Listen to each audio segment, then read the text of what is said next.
from our location high up in the Montana mountains again. Just beyond Tonto, up there in the distance, there is another structure. Don't know what kind of shape it is. There's supposed to be a few more in the tree line. Yeah, there's several in the woods, according to Google Earth. And then we've got this one here right in front of us. And then a smaller one over that direction. So this we'll just walk in and see what's in there. They're not in the best of shape. So you can kind of see how wonky that is.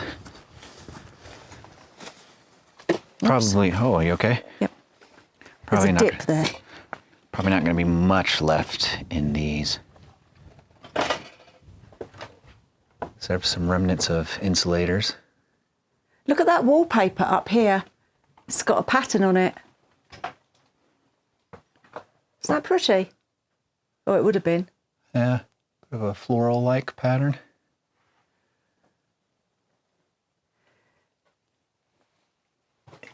And then all ground. So see how everything's shifted. Looks like all the wood that's on the floor now could have been from up top. Some of this might be flooring as well. But you see how the ground is just completely undulating through here. You should see the back here. You can see it even more. Because it's hard to tell if there was wood floors throughout. Oh yeah, there is. You can see. Wow. And look at, there's an old bed frame in the corner, but look at the way the floor is. That's an old cooker. Stove of some sort. Looks like it. And through the window, it's just complete devastation. That was a wall that's fallen down now, separate, so that must be bedroom back there, I would assume. Kitchen here. Well, they have what? 10, 15 feet of snow up here? Yeah. And look at that. I mean, just how, get a better angle on it, how the wall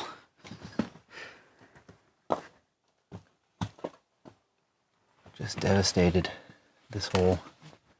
What do you think? Well, Glue? No. I thought that, but, well, I guess it could have been the loo. And then that's your vent pipe to vent the odors out? Maybe. Strange.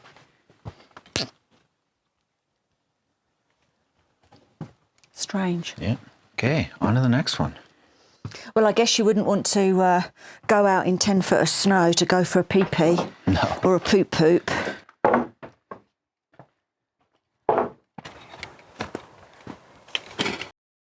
This looks a bit marshy.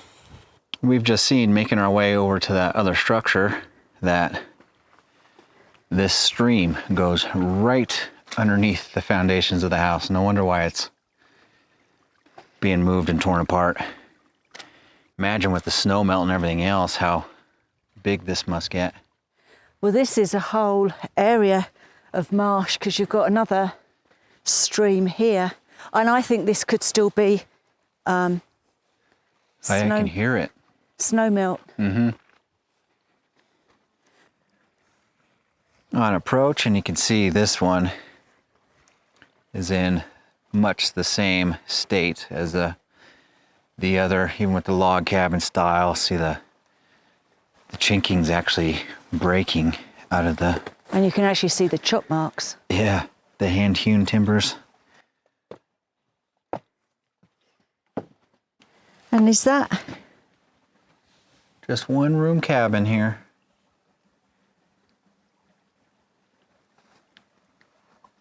See, the roof is still... Oh, see there, they had the vent hole right there, but it's covered with like tar paper. Some type of a... See this black paper hanging. You've got little baby Christmas trees outside. Oh, you got these huge nails sticking out, which looks like there could have been possibly shelving hanging off of. Though over there on that back wall by the cupboard and over the window, they do have brackets. So perhaps that was for hanging clothing items. You got shelves there. Mm-hmm. Maybe Christmas tree. These people did have to go outside. Got to say it. No trip would be complete without a trip to the loo. And here's also another look back at the tin roofing. And you can kind of get a grand view of the landscape. Yeah, I can't remember how many mines there are. I think there are about a dozen or so in the area. And what people have found bits and pieces. I wonder if they found it underneath. Well, that's where the miners used to keep their treasures, wasn't it? And they got some more wild potentilla. At least I think it's potentilla. That's what it looks like to me. There's a remnant here. Looks like it would have been driving a belt here. So maybe for some crushers, rock crushers. I know behind us, up on the hill, might be able to get a glimpse of just between the trees. Massive pile of just rocks, waste rock there. And then further along this trail, there's another, looks like a structure, remains of. There's some wire wheels. Are they for wire? Oh, right, yeah, the wood for wire, electricity maybe, or no, yeah. So 2 of those.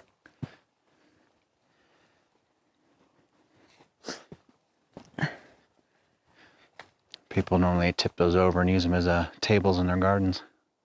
Good idea. Yeah. And then there's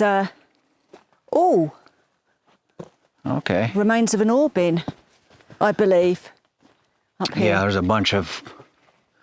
Okay, perhaps this was the This could be the mill mill site. Yep. with looking at these rock walls, stone walls. So you got the pile of wood down here. There's a section.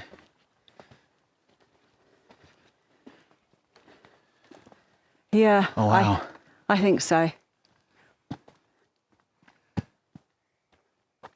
It's neat too. It's just like hidden in the forest, and then it reveals itself when you're right on top of it. So neat.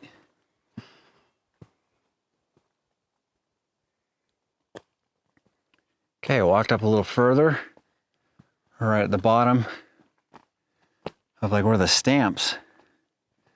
Looks like it would have been, you've got a series of the chutes coming down. 4 of them, 2 there, 2 here. And this is where the train gets a little more tough going. Let's get a closer look at the Alice Chalmers Company, number 77C, Milwaukee, Wisconsin.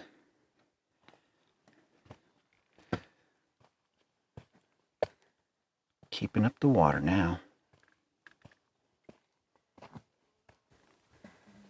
We're being watched. I thought it was a bear, first of all. There's 2 of them. Just looking at us going, what in the hell are you doing?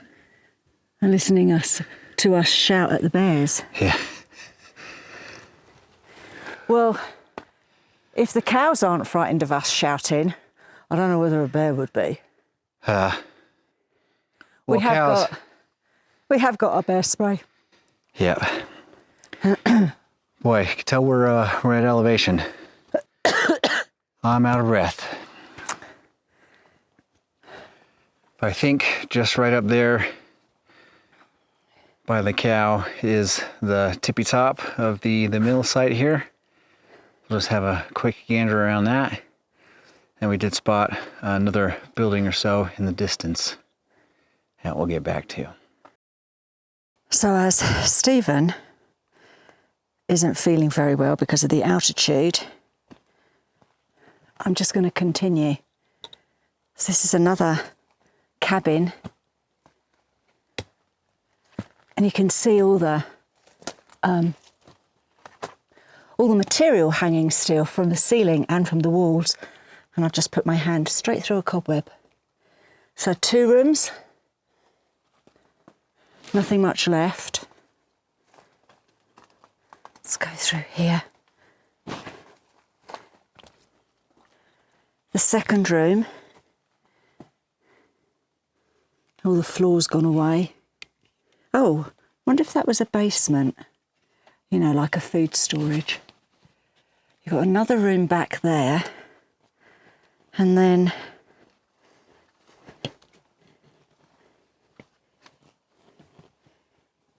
little porch. Whoa! Oh, nearly fell there. Little porch.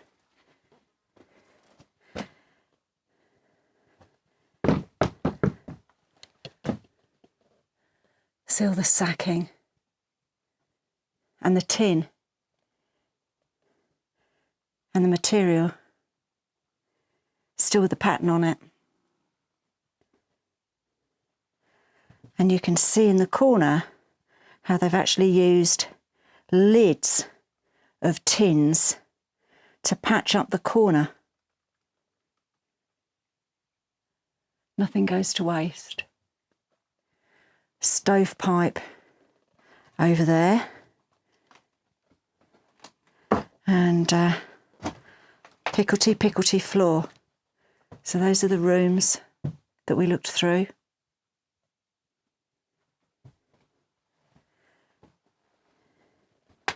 And another entrance.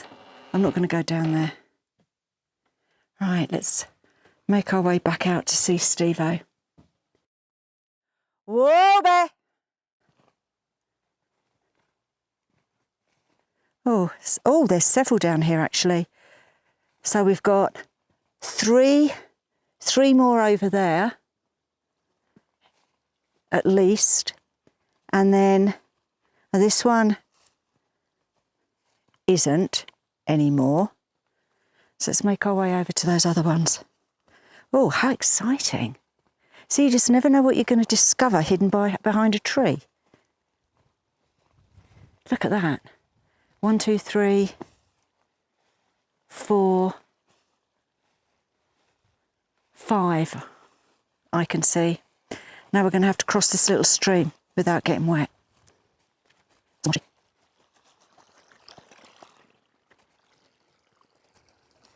How you feeling?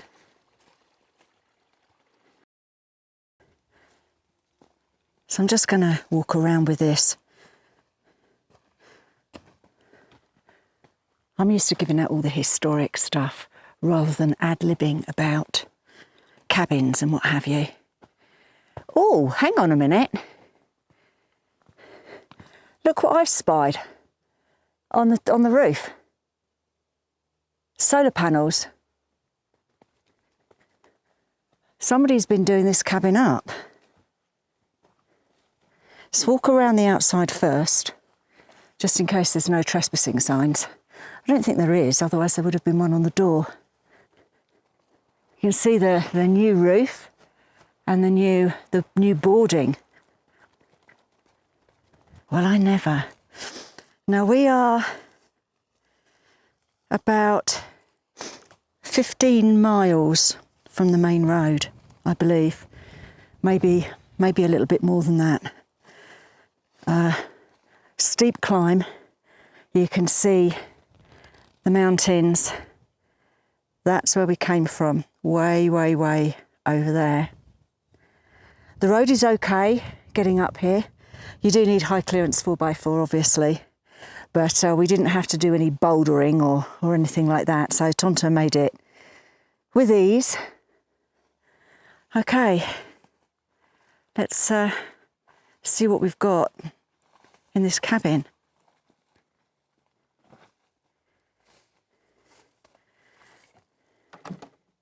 Knock, knock.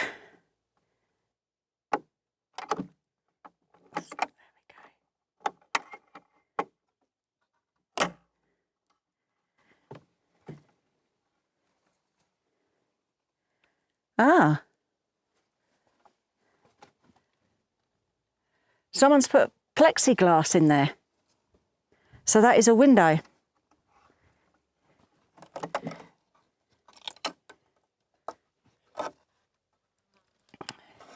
Now this is actually public land, so I'm not sure, unless they're doing it like a volunteer cabin.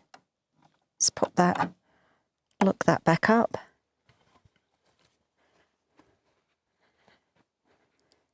Let's try the front door. Knock, knock. Anybody home?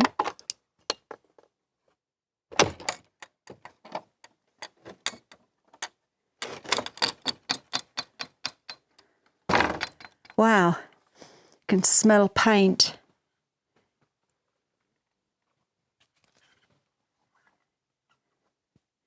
Let's get the torch out. So they've got a little stove. They put plexiglass in the window. They've got a stove there. You can smell paint and furbishings, and got a table with some bits and pieces. Sofa. Some saws. A clock. Clock on the wall there. And a load of batteries. So I'm actually not going to venture in any further. I am wondering whether or not this is going to be a volunteer cabin.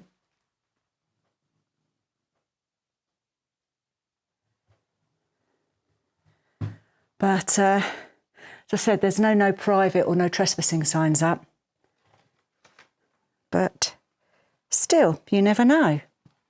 And this is a well-documented area. It's we've seen 3 side-by-sides since we've been up here. Nicely locked up.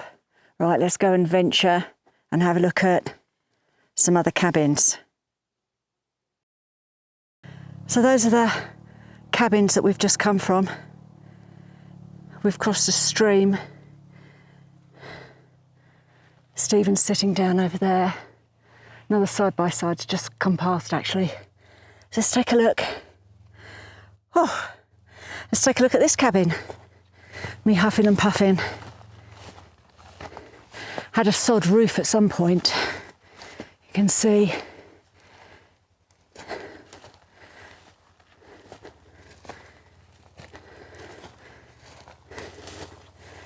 Two rooms. Wow. Look at the floorboard. I would imagine this room would have been the bedroom, and then through there would have been the kitchen. Let's go round.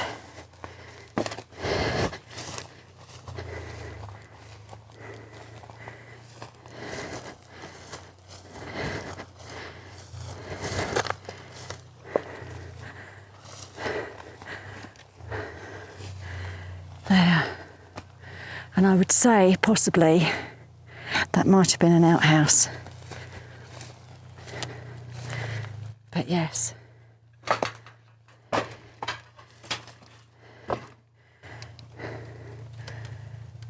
And again, you've got all the fabric hanging down like they used to have at tent cities.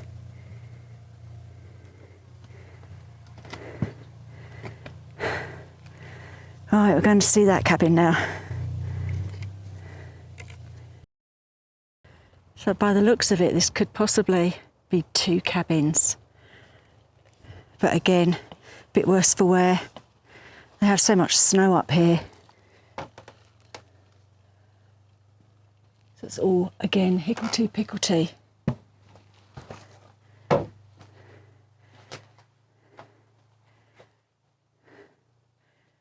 Seal the wood.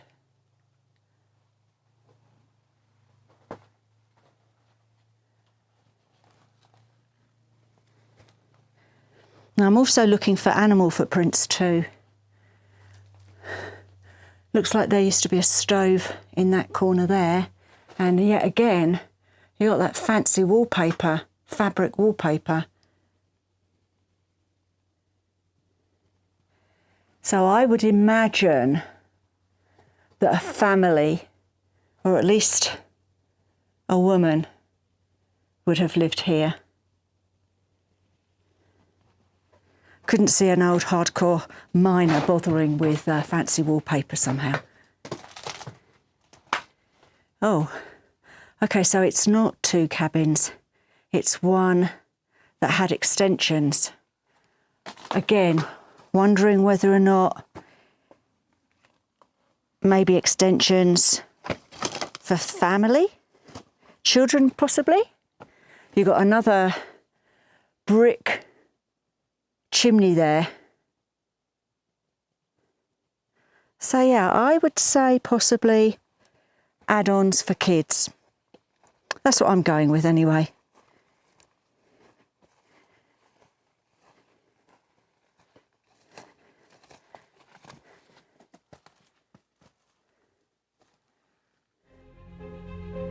Yeah, smart, have it in the middle.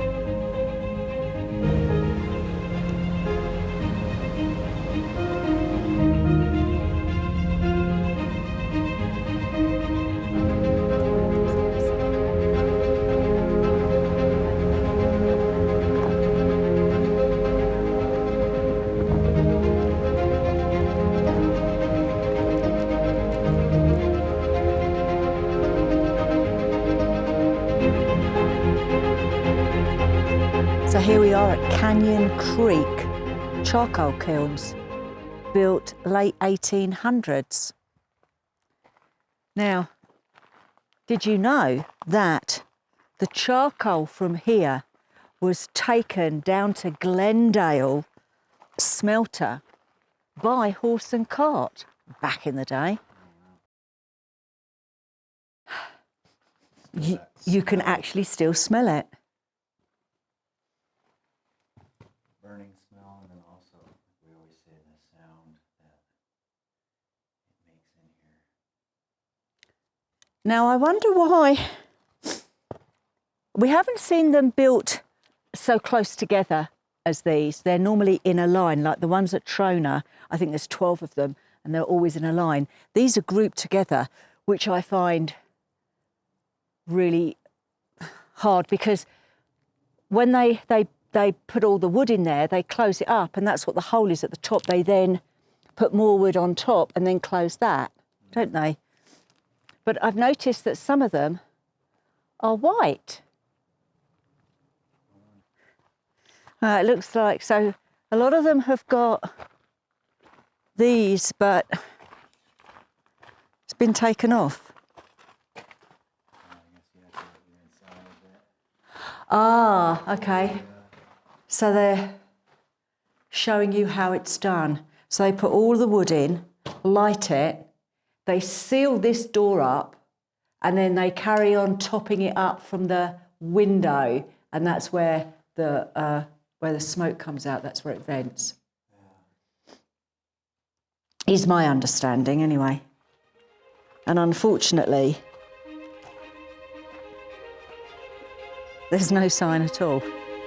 It's totally gone. If you'd like to support this channel, please check out our pinned comment. We have lots of links, and you can discover which one fits you best. Thank you.